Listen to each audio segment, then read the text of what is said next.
একজন আলেম যিনি প্রকৃতপক্ষে লেখাপড়া করে ইসলামের ইলমের কোরআন সুন্নাহর সবগুলো জ্ঞান তথ্য জেনে তিনি যখন আলেম হলেন, সেই আলেমের ব্যাখ্যা আর একজন বক্তার ব্যাখ্যা কখনোই সমান নয়।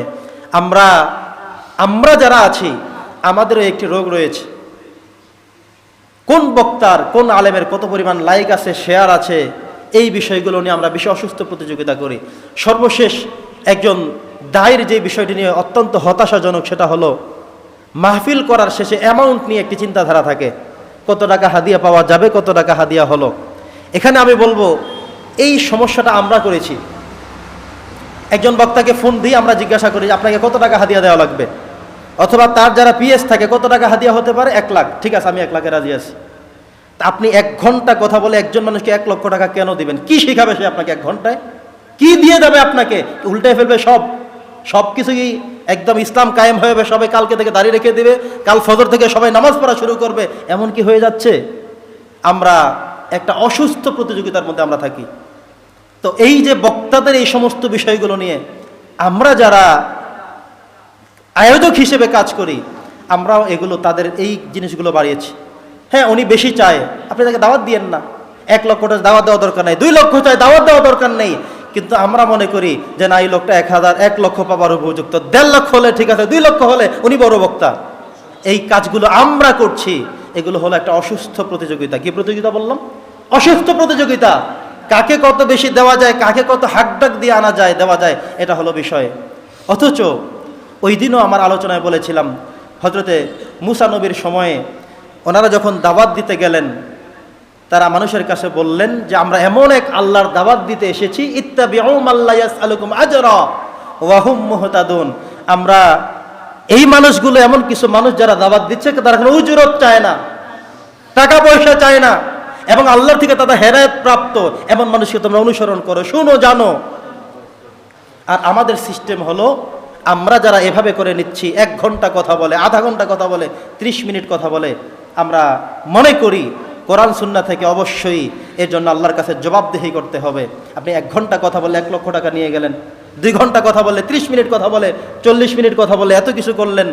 এটার জন্যে বিভিন্ন নবী রাসূলদের জীবনে আপনাকে স্টাডি করা দরকার, পড়া দরকার, যে নবী রাসূলদের দাওয়াতের পদ্ধতিগুলো ছিল কেমন।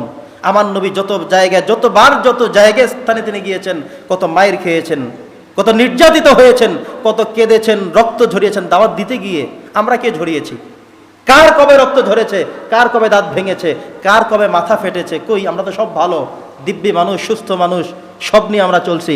অথচ ওনাদের দাওয়াতের সিস্টেমটা ছিল কেমন?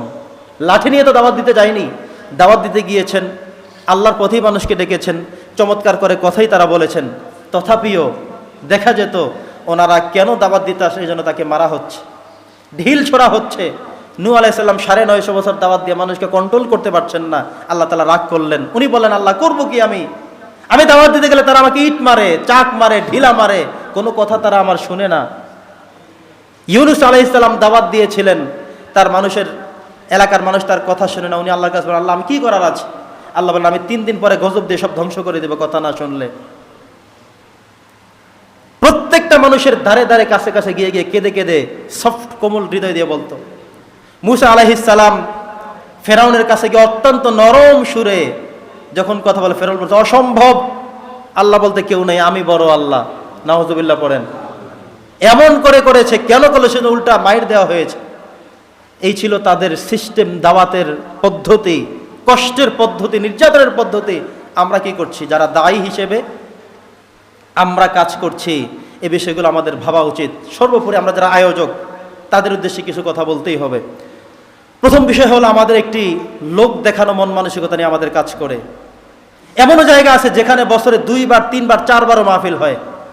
গত বছর কিংবা তার আগের বছর রানীগঞ্জে আমি একটা মাহফিলে গিয়েছিলাম, তারা বললো হুজুর এই জায়গায় এই 4র্থবার মাহফিল হইতেছে একই বছরে, 1 বছরে একই জায়গায়, অমুকে আয়োজন করছে, অমুকে করছে, অমুকে করছে, অমুকে করছে।